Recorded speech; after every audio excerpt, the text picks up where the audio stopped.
Hola, bienvenidos. Mi nombre es José Manuel López García. Husserl y el movimiento fenomenológico. En este vídeo voy a ofrecer algunas explicaciones sobre esta corriente filosófica denominada fenomenología, que tuvo pues una importancia fundamental durante el siglo XX y también, por supuesto, influye en el siglo XXI. El gran creador de la fenomenología, como se sabe, es Edmund Husserl, que nació en 1859 y falleció en 1938.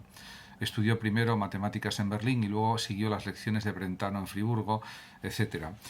Husserl realizó numerosas investigaciones en el ámbito de la filosofía, de la matemática, y entre sus libros, entre sus obras, hay que destacar las siguientes: Investigaciones lógicas, de 1901. Son unos escritos importantísimos que marcan el inicio de la fenomenología. También La filosofía como ciencia estricta, de 1911, Ideas relativas a una fenomenología pura y una filosofía fenomenológica, de 1913, Meditaciones cartesianas, de 1931, y en 1950 apareció de forma póstuma su libro La crisis de las ciencias europeas y la fenomenología trascendental.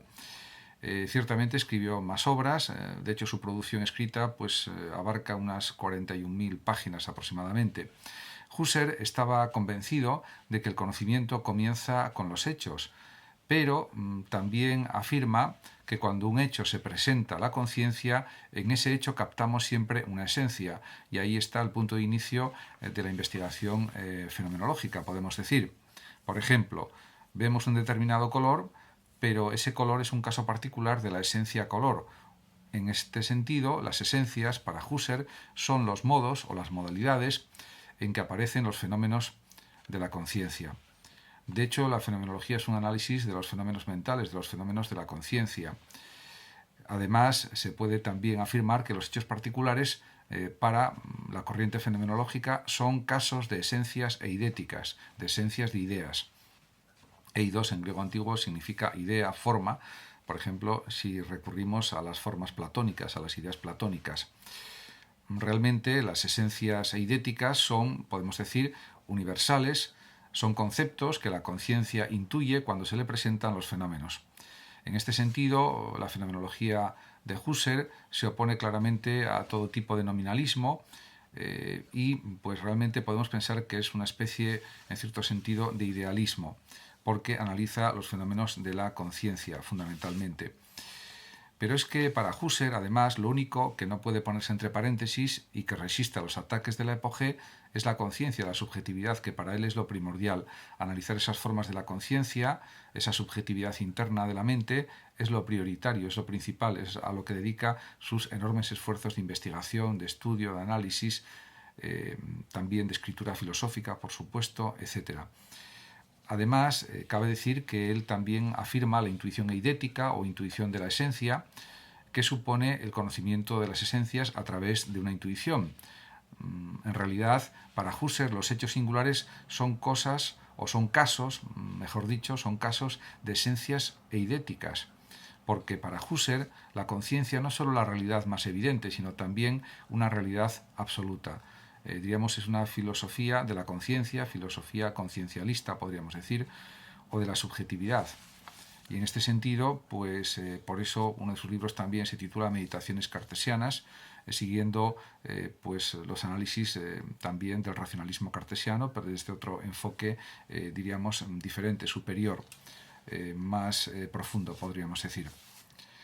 La epogé, que es uno de los términos fundamentales de la fenomenología husserliana, supone la suspensión del juicio o del asentimiento, y esto también era algo propio del pirronismo, del escepticismo.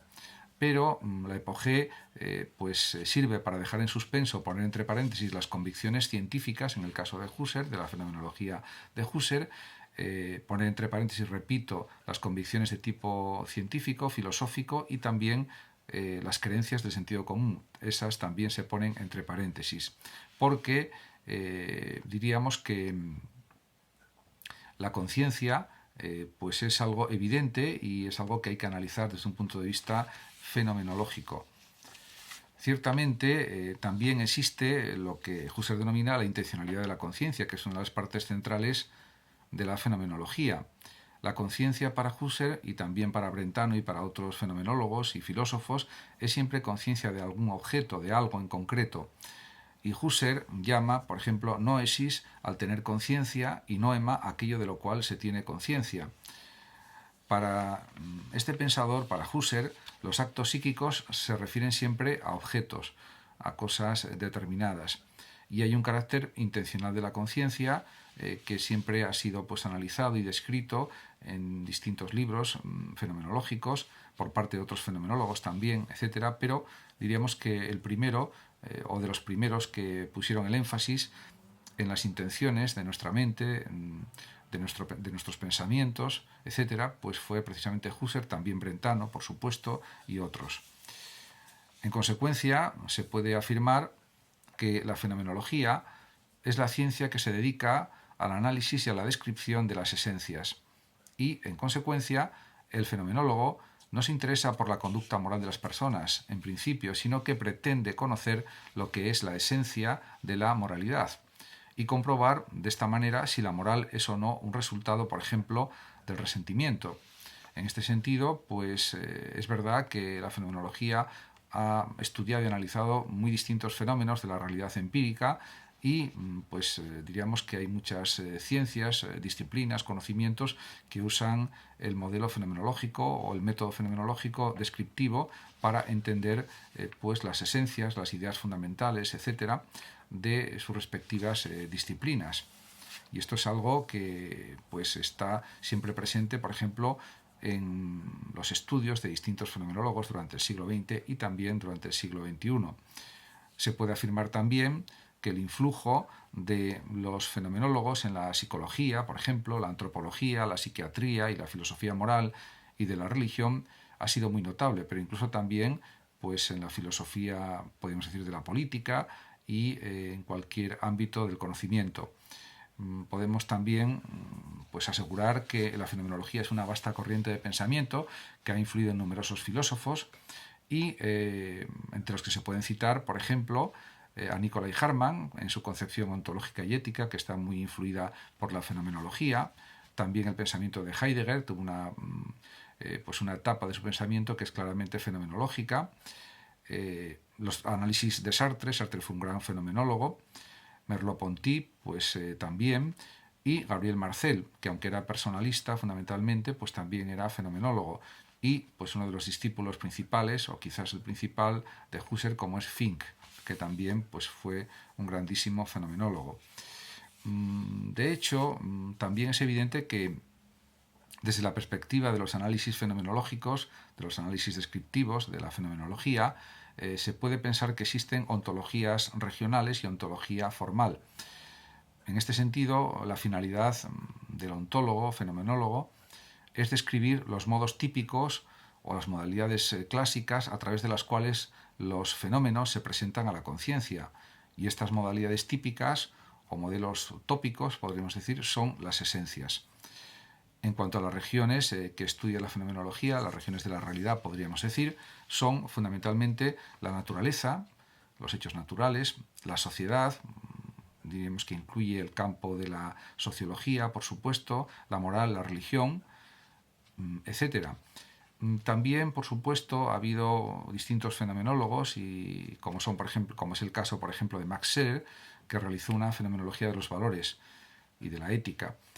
Rudolf Otto, por ejemplo, en el campo del estudio de la religión, de lo sagrado, pues tratará de captar lo que caracteriza la experiencia religiosa o la experiencia de lo sagrado. Esta experiencia de lo sagrado se puede describir de una manera pues, muy profunda, muy precisa, muy detallada a través de descripciones fenomenológicas. Y, de hecho, hay otros autores que se dedican a la filosofía de la religión, que también tienen estudios de fenomenología religiosa pues muy profundos y muy exhaustivos, pero que se dedican sobre todo a entender, diríamos, las esencias de los hechos religiosos, de los fenómenos vinculados a las creencias religiosas.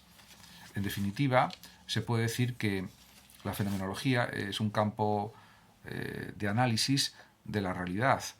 Un filósofo, por ejemplo, como Zubiri, aunque se suele considerar que es un realismo radical lo que él afirma, es un realismo teñido o influido claramente por la fenomenología, de tal manera que se podría decir que la filosofía de Zubiri, de Sabir Zubiri, es una filosofía realista fenomenológica y estaría bien descrita, aunque por supuesto se le pueden aplicar otros nombres pero a su filosofía, pero básicamente podemos decir que es una fenomenología personalista y que es un realismo fenomenológico, sin ninguna duda. Muchísimas gracias a todos por su atención.